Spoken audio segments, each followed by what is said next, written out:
My son needs my kidney since he was in pain. My daughter-in-law told me, it's your duty. You're his mother.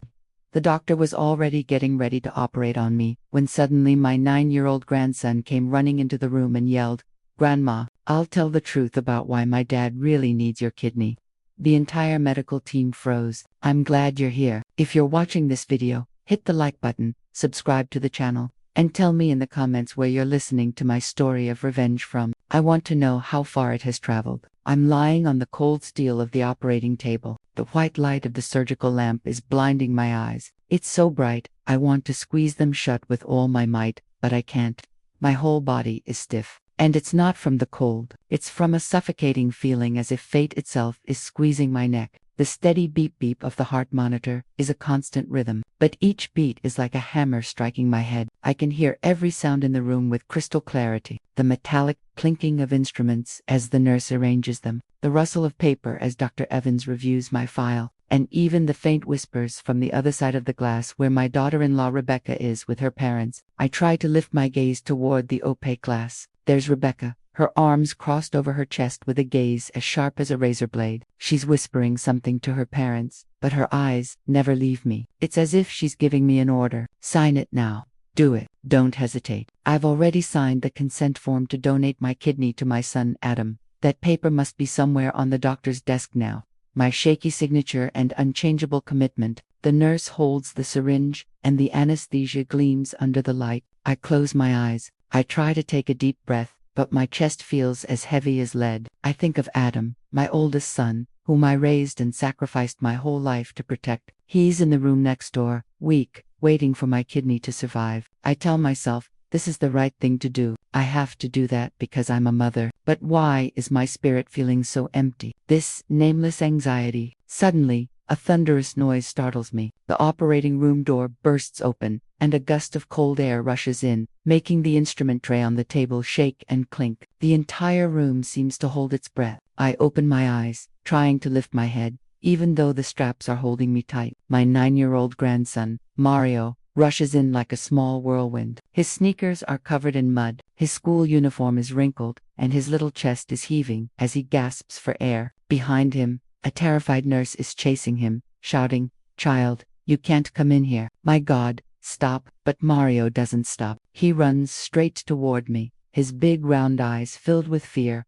but also with determination. "Grandma," he says in a trembling voice, so clear it squeezes my heart, "I have to tell everyone why my dad really needs your kidney." The whole room falls silent. The beep-beep of the heart monitor now sounds louder, as if it wants to tear the space apart. A doctor nearby drops a pair of surgical forceps. The sound of metal hitting the marble floor is deafening, a sharp break in the tension. I look at Mario, my little grandson, whom I still carry in my arms and read stories to every night. There he is, gripping an old cell phone, his face pale, but his eyes bright. What does he know? Why is he saying this? My heart is racing as if it wants to jump out of my chest. I want to scream to ask him right there, but my throat is so dry I can't utter a word. Dr. Evans, the head surgeon, frowns. He raises a hand, signaling for the entire team to stop. His voice is deep but sharp. "Whatever you have to say, say it now." I see his gaze pass over me and land on Mario as if he too is caught in this strange moment on the other side of the glass. Rebecca bangs on the door, making the glass shudder. "Don't listen to him," she shouts in a shrill, almost hysterical voice. "He's just a kid, you'll see."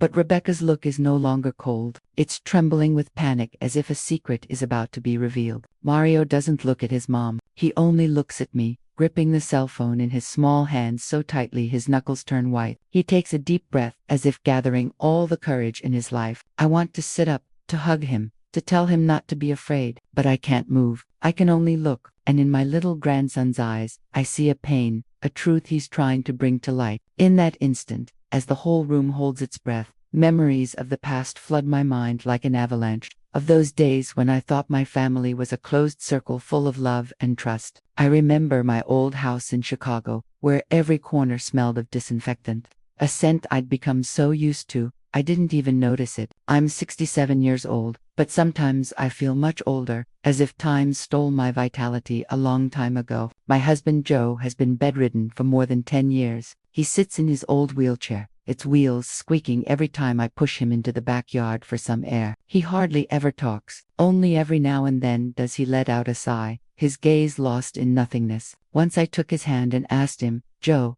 are you tired of this life?" He just blinked without responding. I don't know if he understood me or if I was just talking to myself. That house was my whole world, the place where I raised my two sons, Adam and Brandon. I did everything to get them ahead. I woke up at dawn to go to the market to sell produce. In the afternoons, I'd sit and sew clothes for the neighbors, and sometimes I'd stay up until midnight to mend torn shirts and deliver them on time. My hands became rough and calloused, my nails always with dirt from digging around in the market. But I never complained. I just wanted Adam and Brandon to have a better life, not to suffer like I did. Adam, my oldest son, was my pride. He was strong, tall, he worked in construction, and always came home with a loud laugh. But in recent years, he started to get weak. At first, it was just tiredness. Then, little by little, I saw him pale with sunken eyes, and once I felt a horrible terror when he told me he was urinating blood. I hugged him and asked, "Adam, what's wrong, son? Tell me." "Don't worry, Mom." He simply grinned weakly and shook his head. "It's most likely the result of all the effort." My daughter-in-law, Rebecca, entered our life like an odd breeze. She was stunning. Her voice was pleasant, and initially, I genuinely thought she was a gift to Adam. She attentively cared for him. She observed his meals, brought medication home, and reminded him to take his prescriptions on time. Every neighbor gave me compliments. "Mrs. Jones, you're very fortunate to have such a wonderful daughter-in-law." I also thought it was true. I would convince myself that I was just worrying too much every time I watched Rebecca serve Adam a bowl of soup. But occasionally, as though she were concealing something, I would catch her icy, cunning glance. I asked her, "Rebecca, who are you calling so late?" She was shocked and chuckled uncomfortably when I spotted her in the backyard, muttering on the phone late at night in a low but urgent voice. "Don't worry. Everything is going according to the plan. Mom, just a pal. Return to your sleep." My younger son, Brandon, was unique. His age is 26. He works as an electrician and plumber and lives a few blocks away from my house. Despite his lack of conversation, Brandon usually brought food when he visited. There were occasionally some oranges and perhaps some warm bread. He would sit beside me and change a light bulb in the kitchen, or adjust the squeaking ceiling fan. I simply waved my hand and smiled as he said, in his deep voice, "Mom, don't work yourself to death like this. I don't want to see you exhausted." "Brandon, I'm still capable of handling it. You're concerned about your sibling. He is more in need of you." Brandon, however, merely shook his head, his eyes worried. During those difficult times, my only source of happiness was Mario, my young grandson. He is 9 years old, and he frequently brought his small rucksack to my house. I got Mario some plastic cars from a flea market, and he liked to sit in the backyard and play with them. Innocent stories that occasionally left me speechless were told by him. Once he looked at me with his round eyes and said, "Grandma, my mom talks on the phone at night. I heard her say something about some medicine, but I didn't understand." I smiled and ruffled his hair. "I'm sure she was just asking the doctor something for your dad. Don't think so much about it, my boy." But inside, a seed of unease was beginning to sprout, and then one afternoon, everything changed. I was in the kitchen preparing dinner. The smell of toasted rice was floating in the air when Rebecca came in. She didn't say hello. She didn't smile. She just stood there with her arms crossed. Her voice was sharp, like a knife slicing the air. "Mom, the doctor says only your kidney is compatible. It's your responsibility. You have to save him." I froze. The spoon in my hand dropped into the pan with a dull clang. I looked at her, trying to find a bit of warmth in her eyes, but I only saw a cold determination, almost a demand. "Rebecca, I know I'll do everything for Adam," I whispered, but my throat felt dry. She turned back and nodded as though she had accomplished her objective. Rebecca's parents arrived in less than 10 minutes. They entered my home as though it were their own. I felt cornered when they sat down at the dining room table and said together, "That's right. A mother's duty is something you can't run from. This whole family now depends on you." Adam grasped my hand when he was perched up on a chair so thin I nearly didn't recognize him. His hand felt icy. He mumbled, "Mom, I trust you'll save me." I peered into his eyes, which had once glowed with such much energy as a child, but now only showed pleading and exhaustion. I was unable to speak as I nodded, feeling as though the cramped space had suddenly become oppressive. I was out of breath from the scent of Joe's pot of medical plants in the corner. Like every day, I brought Joe his bowl of soup that evening. His wheelchair's squeaky sound on the concrete floor served as a continual reminder that I was responsible for the entire family. I placed the bowl in front of him. I glanced in his direction, but he merely groaned silently. He was standing there as still as a shadow, and I wanted to tell him to ask him whether I was doing the right thing. Mario was playing with his car in the backyard when I went outside. His brilliant eyes were filled with doubt as he gazed up. What if someone gets sick because another person is giving them medicine? He asked, and I froze in my tracks. Grandma, my heart skipped a beat. My boy, why do you ask that? Trying to remain composed, I said. Mario, however, did not respond. He simply bent his head and continued to push his car. I was unaware that I was currently perched on the brink of a chasm, and that a few more steps would send me plummeting. My life felt crushed by an unseen pressure greater than the oppressive summer heat of Chicago. In the days that followed that afternoon when Rebecca arrived at my house and left me with no other option, I continued rising early, selling my oranges and veggies at the market, and sewing clothing in the gloomy light. However, I was no longer at ease with myself. There was a doubt in every stitch I did and every step I took. Am I acting appropriately? Is this really how I have to devote myself? Then, though Rebecca's scathing remarks, Adam's beseeching glance, and her parents' probing stares clung to me without allowing me a breath, Rebecca came at my door the following morning, just as the sun was beginning to peek out. I had just finished making tea. She entered the house without knocking and without saying hello, just as the aroma of spearmint was starting to permeate the air. In a tone as stern as a nail, Mum said, "The doctor says there isn't much time left. If you keep hesitating, he could be in danger." She placed a stack of medical papers on the dining room table.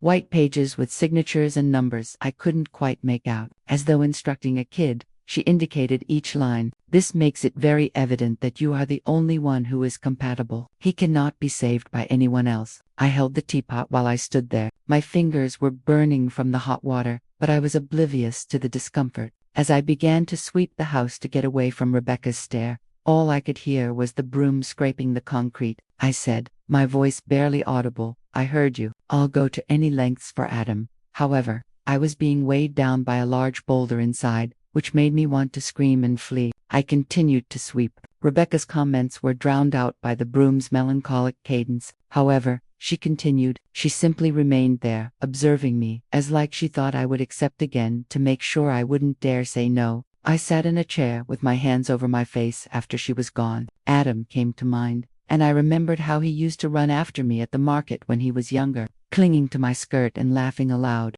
"I'll build you a lovely home when I'm grown up, Mum." He lay there now, thin and pale, a shell of his former self. I questioned if I could let him go without taking any action. However, I was terrified every time I considered giving my kidney, a terror that was not related to the procedure, but rather to the sensation that I was being pulled towards something larger, darker, and more obscure. Rebecca's parents visited that evening. They brought a basket of fruit, including some oranges and mangoes, but they sat in the two principal seats in the living room as though they owned the house, and simply put the fruit on the table as a formality. Her father, Mr. Collins, coughed a couple of times and said in a raspy voice, "In my day, parents would sacrifice everything for their children. My grandmother sold all her land to save her son. Now, it's your turn. You have to do the same." Rebecca's mother, Mrs. Peterson, nodded with a gaze as sharp as a knife. "If you refuse, this family's honor will be in the dirt. What will the neighbors say? They'll say you don't love your son, that you don't deserve to be a mother." I was sitting there clutching the edge of the table,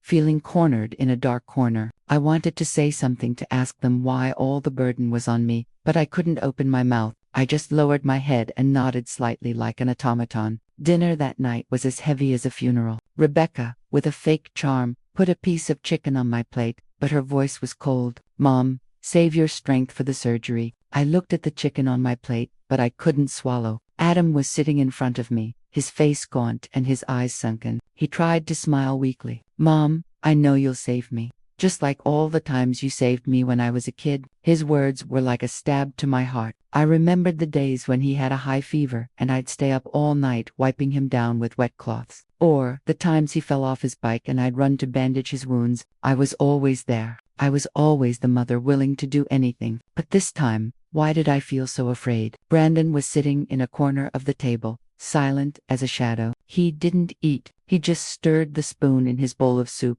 never taking his eyes off Rebecca. I saw his look filled with suspicion, as if he was trying to see through my daughter-in-law's mask. I wanted to ask him, but I didn't dare. The air in the room was thick. The only sound was the clinking of spoons against plates, like hammers on my conscience. After dinner, Rebecca got up and personally took Adam's plate to the kitchen to wash it, not letting anyone else touch it. She did it quickly, but I noticed her checking the plate very carefully, as if she was afraid someone would see something inside. That night, I couldn't sleep. Lying in my old bed, I listened to the tick-tock of the clock on the wall. Every second, a reminder that Adam's time was running out.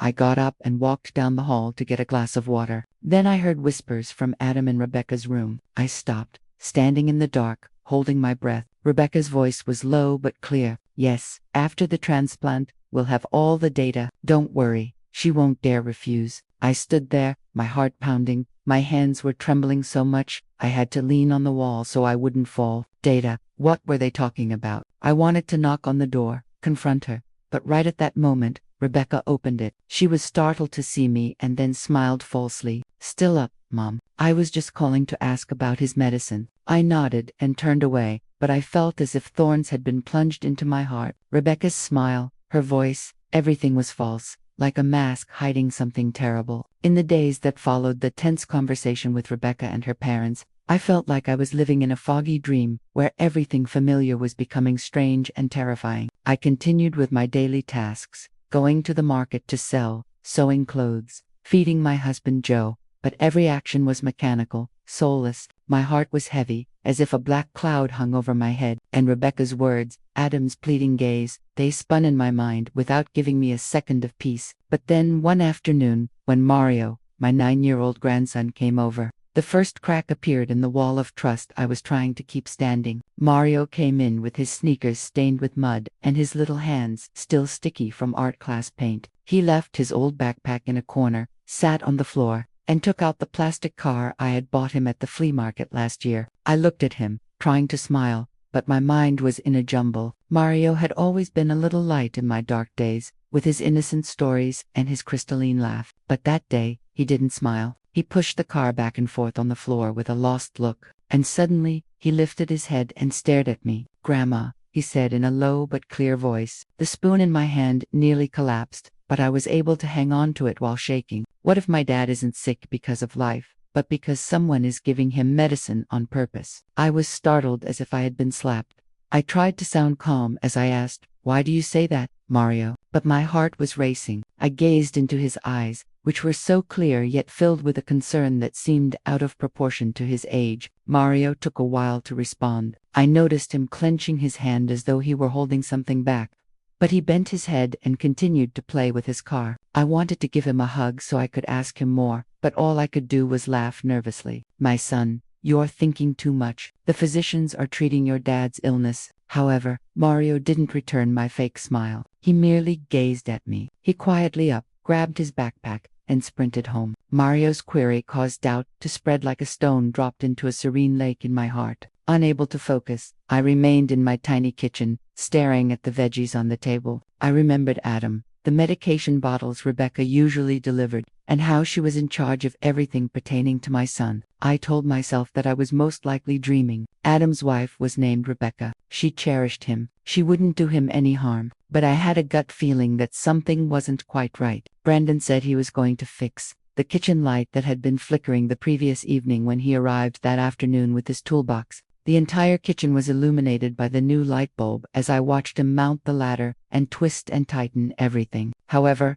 Brandon gave me an unusually serious expression as he came down holding the old light bulb. "Mum," he whispered, his voice hardly audible above a whisper. I was shocked, and the plate I was washing in the sink slipped, splattering water on my blouse. "My sister-in-law is acting very strange. I saw some unlabeled pill bottles in my brother's medicine cabinet, and she hides them very well." I stutteringly said, "What are you saying?" With worried eyes, Brandon stepped down from the ladder and faced me. "I'm worried that my brother's condition isn't a typical one, Mom." He didn't finish the phrase, but his expression said it all. I'm terrified of someone. The floor felt like it was sinking under my feet as I stood there with my hands wet. Brandon was overanalyzing things, and I wanted to yell at him to stop Rebecca from doing something so horrible. However, I was unable to talk. All I could do was stare at Brandon, and Mario's question replayed itself in my mind. What happens if my dad becomes ill as a result of receiving medication? That thought clung to me like a shadow. Despite my best efforts to ignore it, I was unable to get away. I brought Adam some soup at the hospital the following afternoon. I felt like I couldn't breathe because of the white room and the strong disinfectant odor. When Adam saw me, he tried to grin despite being emaciated and having IVs in both arms. "Mom, you're here already," he remarked in a feeble voice, as I was ready to give him the first mouthful after setting the bowl on the nightstand.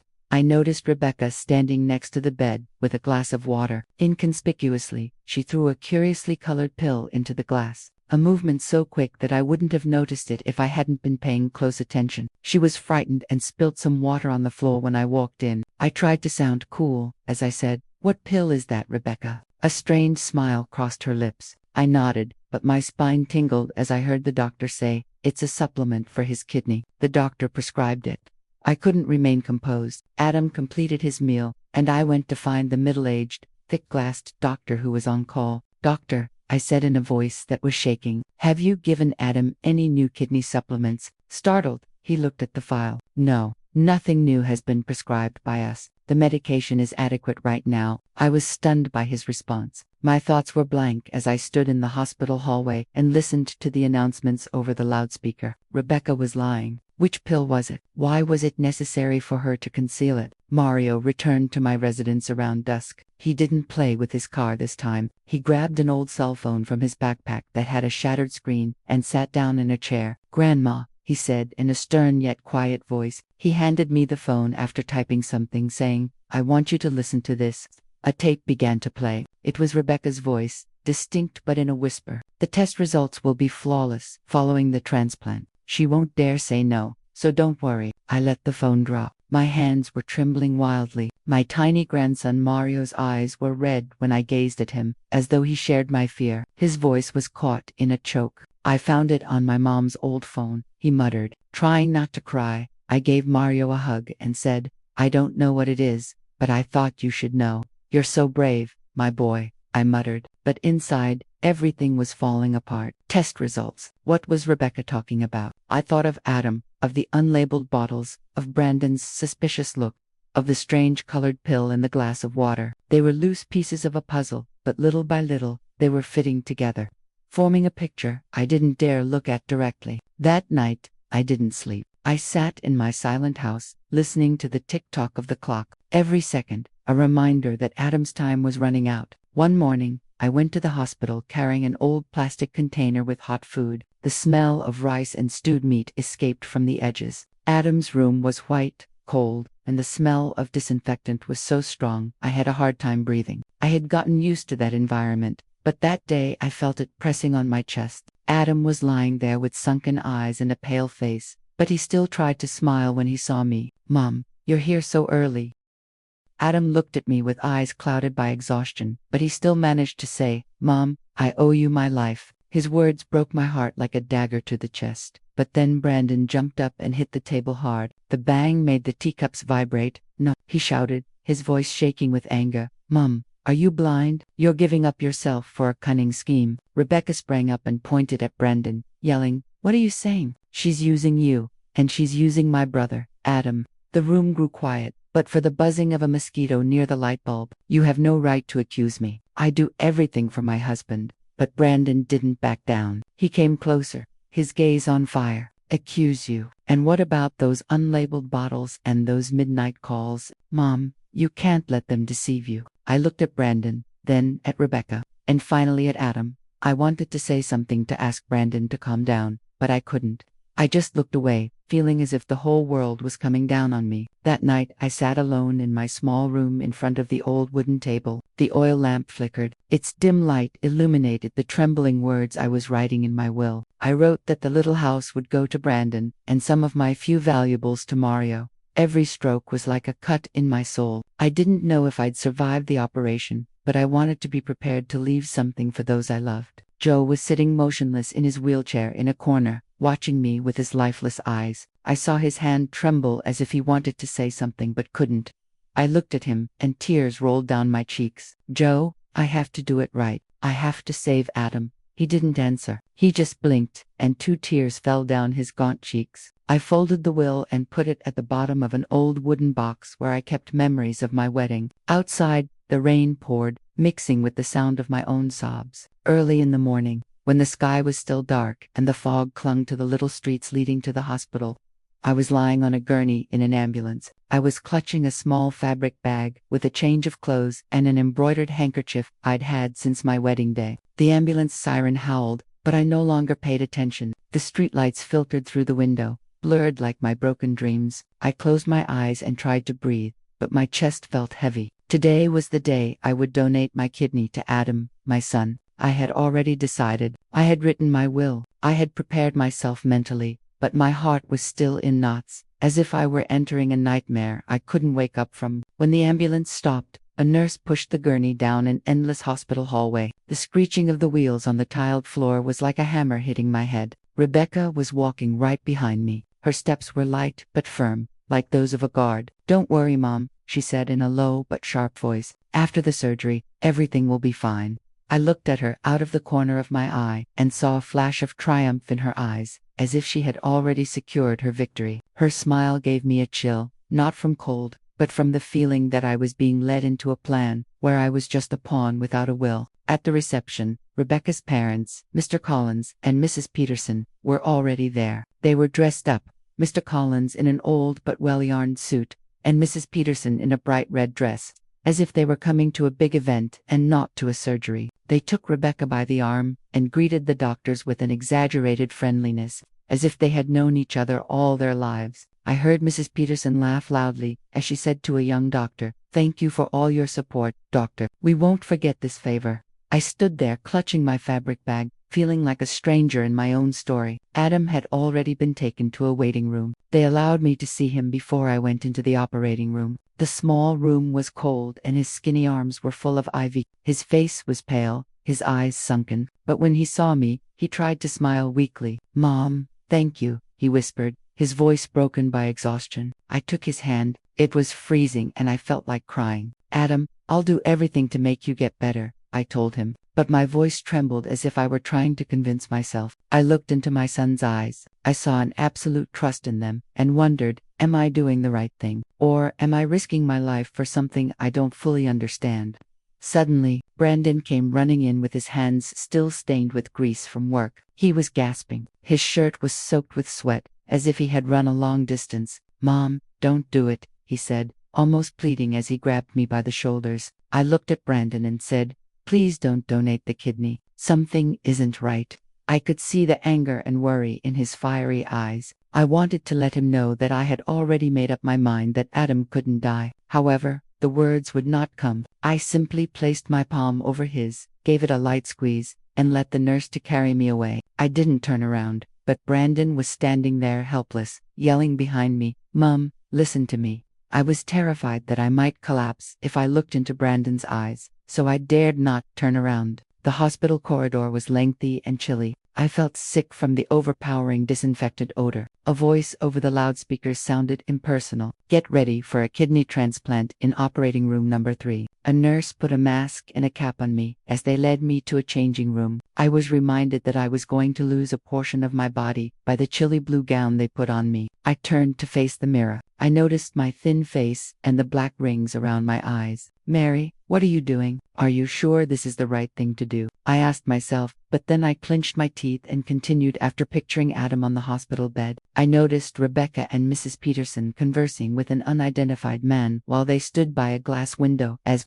I was moving down the corridor. He looked just like the man in the picture Brandon had shown me, with a black jacket and a face-covering cap. He hurriedly placed the envelope Rebecca had given him in his jacket pocket. My heart began to race. The back of my neck began to perspire coldly. What did they do? What did that envelope contain? I wanted to halt, yell, and insist on an explanation. However, the nurse escorted me into the surgical room by taking my arm. I had to squint because the white light in the operating room was so intense that it was shining straight into my eyes. There was Dr. Evans, his expression serene yet concerned. "Everything is ready, Mrs. Jones," he said in a grave voice. "Just relax." I nodded, but my body was stiff. The nurse placed electrodes on my chest, and the heart monitor's beep-beep was constant. But each beat was like a warning. Rebecca appeared on the other side of the glass. She pressed her face against the window and made a sign to sign quickly toward the papers another nurse was holding. I took the pen, trembling. The ink ran on the paper. When I signed, I felt as if I were signing my own death sentence. I looked at my blurred signature. I thought of the will I had written the night before, of Brandon, of Mario, and I wondered, will this be the last time I'm conscious? Just as the doctor was getting ready to inject the anesthesia, my heart was beating furiously. A cold sweat was soaking my back. I closed my eyes. I tried to breathe, but images of Adam, Brandon, Mario, and Rebecca were spinning in my head. I thought of Mario's recording of the unlabeled bottle of Brandon's photo. I wanted to stop it all, but I couldn't. I had come too far. I had signed. I had entered this room. I could only lie there, waiting with a fear that was drowning my heart. But then, just as the nurse was about to inject the anesthesia, a crash made the whole room tremble. The door burst open. The screech of the hinges ripped the air. All the doctors and nurses were startled. Some turned around abruptly, with panic in their eyes. Mario came in like a small whirlwind. His sneakers were still stained with mud. His school uniform was wrinkled, and his little chest was heaving as he gasped. He was tightly holding his old cell phone with the broken screen, as if it were the most valuable thing in the world. A nurse ran after him, shouting desperately, "Child, you can't come in here. My God, stop." But Mario didn't stop. He ran straight toward me, his big round eyes filled with fear, but burning with a determination I had never seen in a child. "Grandma," he said in a trembling voice, but so clear it froze everyone in the room. "I have to tell everyone why my dad really needs your kidney."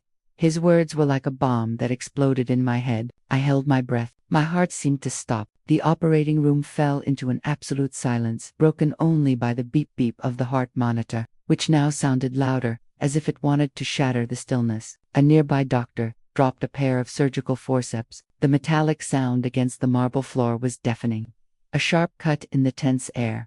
Dr. Evans, the head surgeon, raised a hand, signaling for the entire team to stop. He frowned, but his voice was calm and firm. "Let the boy speak. Whatever you have to say it now." I looked at Mario. I saw his little hand gripping the cell phone, his face pale, but his eyes bright, as if he were carrying the weight of the world on his shoulders. "Get out." Through the glass, Rebecca banged on the door furiously, making the glass resound. "Don't listen to him," she shouted in a shrill, almost hysterical voice. "He's just a kid. You'll see." But Rebecca's gaze was no longer icy cold. It was trembling with panic, as if the secret she had tried so hard to hide was about to come to light. Mario didn't look at his mom. He came up to me, and with trembling hands, he pressed play on the cell phone. A recording played. It was Rebecca's voice, whispered, but clear as a knife, plunging into my heart. "After the transplant, the test results will be perfect. Don't worry. That old woman won't dare refuse." The entire room seemed to explode in silence. I felt my blood turn to ice. The air get stuck in my throat.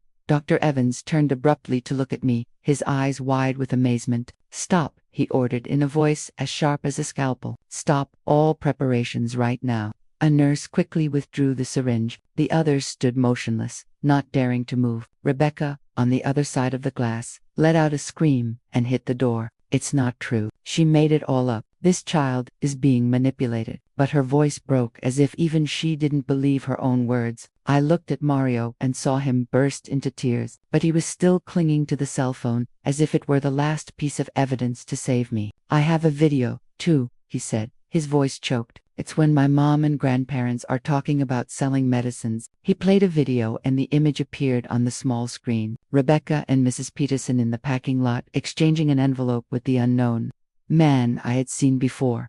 Mrs. Peterson's voice was heard. "After this operation, we'll have enough data to sell the medicine abroad. This money will change everything." I lay there, my vision blurred by tears, feeling a mix of horror and relief. Horror for the truth I had tried so hard to avoid, now exposed before everyone. And relief because I finally no longer had to lie to myself. Brandon burst in from the hallway, his face red with anger. "Enough," he shouted, throwing himself against the glass door to face Rebecca. You poisoned him. You thought we were all blind."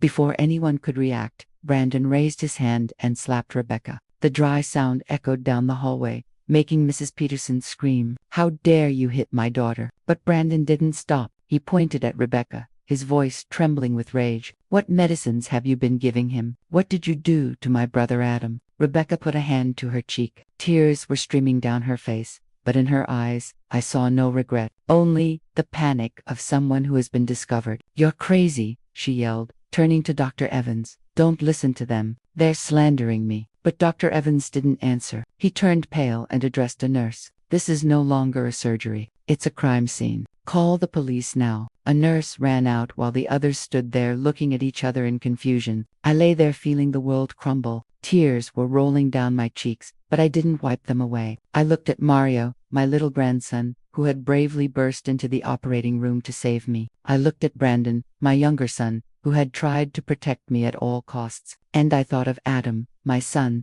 who lay in the room next door, not knowing that the wife he trusted had betrayed him. I stayed there, letting the tears flow, letting the truth seep into every fiber of my being. In that moment, I understood that everything had changed. The truth had burst out like a door being knocked down, and nothing could hide it now. The operating room, which had been cold and silent before, had become a chaotic battlefield. The confused nurses looked at each other, not knowing what to do. Dr. Evans frowned. His sharp gaze scanned each person as if he were trying to maintain order in the middle of the storm. I lay there, my vision blurred by tears, but unable to take my eyes off the scene. The truth Mario had just revealed was like a fire, burning away all the trust I had left. Rebecca, after Brandon's slap, clutched her cheek and yelled in a shrill voice, "How dare you hit me? I'd do everything for my husband." Tears were running down her face, but I could clearly see the panic in her eyes. It wasn't the pain of a wife unjustly accused, but the fear of someone who has been discovered. She turned to her parents, grabbing Mrs. Peterson's blouse. Her voice choked. "I didn't do anything wrong. I just wanted to save Adam." "Dad, Mom, say something." But Mr. Collins and Mrs. Peterson just stood there, their faces pale, unable to say a word. Mrs. Peterson, usually so cunning and bossy, was now just clenching her hands, biting her lips to hold back a tremor. Suddenly, Mrs. Peterson hit the floor with her cane. The dry sound of the wood against the tile echoed, and she pointed directly at me. "You dared to manipulate your grandson into making up lies about me, you evil old woman." Her words were like a stab to my heart. I wanted to scream, to tell her that I hadn't manipulated anyone, that it was her daughter who had betrayed my family, but I had a lump in my throat and couldn't speak. I just stood there looking at her, feeling cornered in a dark place where all my years of sacrifice were being trampled. Mr. Collins, Rebecca's father, whispered discreetly to a doctor he knew who was nearby in a low but hurried voice, "Please continue with the surgery. Everything will be handled by us. We just need this to be over." He slipped an envelope into the doctor's hand, but Dr. Evans came over immediately with a voice as cold as ice. "The law decides here, not money." He snatched the envelope, threw it on the floor, and ordered a nurse, "Close the doors. No one leaves. I'm going to inform the hospital management right now." The sound of his footsteps was firm, like a declaration that everything had gotten out of control. Brandon from the hallway burst into the operating room, ignoring a nurse's attempts to stop him. He grabbed me by the shoulders, his eyes red, and shouted, "Ma'am, don't donate the kidney. They have a plan. My brother was poisoned by her. Adam, do you not see?" Brandon's voice shook, a mixture of grief and anger. I saw the desperation of a son attempting to defend his mother as I gazed into his eyes. I wanted to console him by saying something, but I was unable to do so. As I stood there, I could feel the world crumbling around me. Adam's voice came from the adjacent preparation area, faint and bewildered. "What's happening? Why are they fighting?" Breathing hard, he attempted to sit up. The movement caused the IVs in his arm to shake. My heart shattered into a million pieces when I heard my son's voice. Adam had no knowledge. He was unaware that his trusted and beloved wife had led the entire family into a sinister plot. I wanted to rush over to give him a hug and reassure him that everything would be fine. However, I was immobile. All I could do was lay there crying uncontrollably, caught between the terrible truths that had just been revealed and my love for Adam. As my mum hands my grandparents their medications, Mario, who was standing next to me, started crying uncontrollably, but he still picked up the cell phone and sounded a horse. "I have another video.